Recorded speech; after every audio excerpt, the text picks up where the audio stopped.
What is up, and welcome to another edition of Worth a Watch with me, Anthony Flores. We haven't done some movie reviews in a while. Yes, I know they're late, but who cares? This is my reviews for Identity Thief and A Good Day to Die Hard. Double doses of disappointment. This is going to be a fun show. First up, let's talk Identity Thief. I guess we'll go by which movie was released first. This movie made a lot of money, and it's still, in the second week, it still made an even nicer chunk of money. I got my arms crossed for this. Number one, I'm glad that Jason Bateman and Melissa McCarthy can still be called relevant comedic actors working today. They are awesome. I love their work they've been in. Jason Bateman was awesome in Horrible Bosses, Arrested Development. Melissa McCarthy was awesome in Bridesmaids, and she was awesome in Mike and Molly, and both have good chops for TV and both have good chops for film. Every credit should be given to them for pulling off any type of movie they do. But when the plot and script and everything else in it's involved and people in the film is well wasted, just nothing. Okay. I just love comedies. When you fuck up a comedy, I don't like it. We've seen the road trip aspect before. I'm not going to dive too much into this plot because it's already something we've all seen before. We saw that with Due Date with Zach Galifianakis and Robert Downey Jr. And in my humble opinion, that was a better film, and that movie was technically not the best movie ever either. We saved that for Planes, Trains, and Automobiles. But nonetheless, this movie wasted so many good people, comedic and just regular actors. You got Jon Faverau in there for like a second. You got Jonathan Banks, the badass motherfucker from Breaking Bad, for 2 scenes.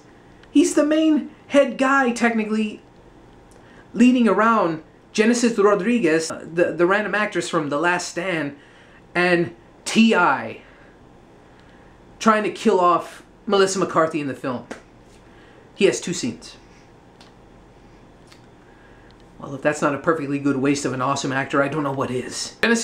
Genesis, she's hot. Yes, we've established that. T.I., it's cute that he's trying to act, I guess. It's hilarious. I don't know why the fuck. After Takers, man, didn't you realize how bad that went for you? And sadly, that movie made money, so wait.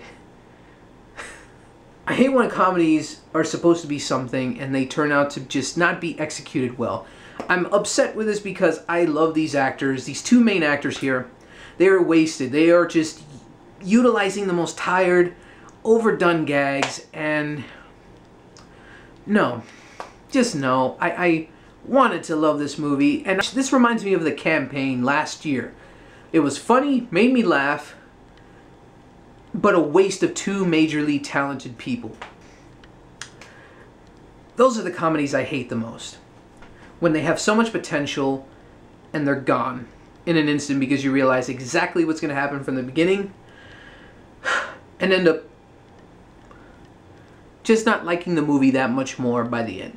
That's how I feel about this film. My final rating on the film, I laughed hard. I'm not going to lie. I did laugh hard. I just 6 out of 10. It's worth a rental. As upset as I may seem, I did laugh. I really did have a quote-unquote fun time.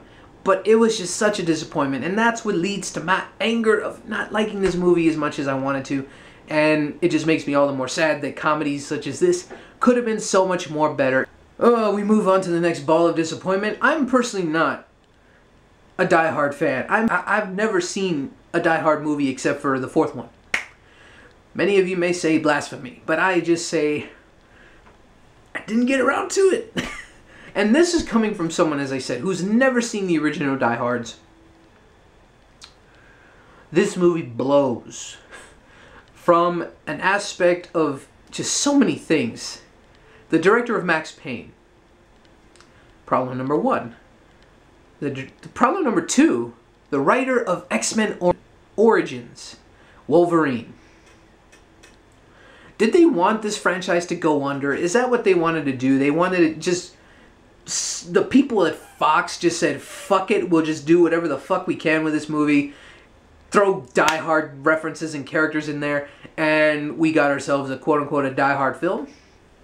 I don't even know what you all Die Hard fans must feel like. I felt kind of like, what the fuck did I just watch? It was a very poorly executed It was just a poorly executed action film.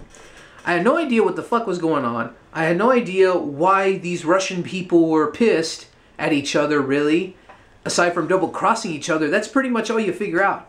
Because it's literally John McClane and his son are caught in the crossfire of two Russian assholes being pissed off at each other for screwing one another over.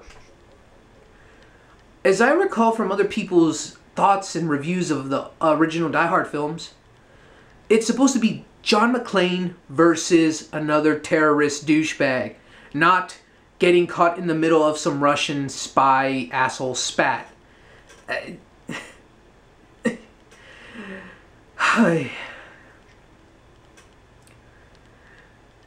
Well, aside from that, it had some cool action scenes, made me jump out of my seat a couple times because I was just like, holy shit, that was legitimately kind of cool.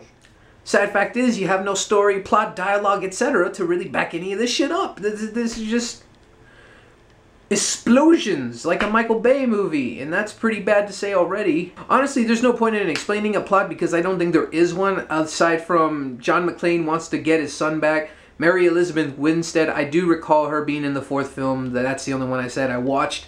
She comes back for a few cameo moments in this film, wanting for her dad, Bruce Willis, to go and find his son and reunite everybody together.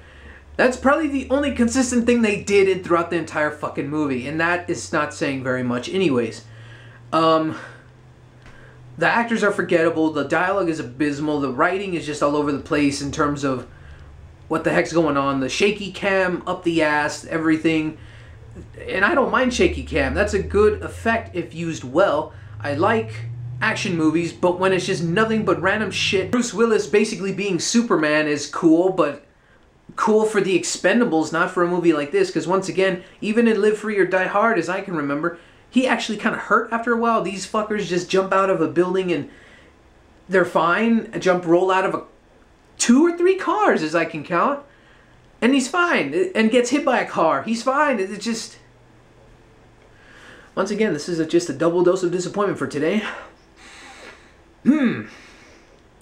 This movie's even worse. I would rather sit through Identity Thief again. This movie is, once again, for those of you who enjoy truly just mind-numbing explosion-type movies, cool. All the more power to you. Me, I just didn't know what the fuck was happening. And this is coming from a person who likes Transformers and Transformers Dark of the Moon. So I do like dumb action flicks also, so they just seem to have went out of the way to just make this the dumbest movie possible out of a supposedly really good franchise. So once again, for those of you out there who may be diehard fans, you all probably are crying your eyes out just saying, why Hollywood, why did you fuck with my childhood? My final rating, 5 out of 10. This is just meh rental $5 bin movie right here. That's all I felt. I was bored for the most part with a couple of action scenes that I thought were, holy shit, that was kind of cool, but this movie went downhill so quickly. But nonetheless, thank you for watching. Feel free to comment below, like and subscribe, and all that other good stuff in between. I'm Anthony Flores with Worth a Watch, and keep going to the movies.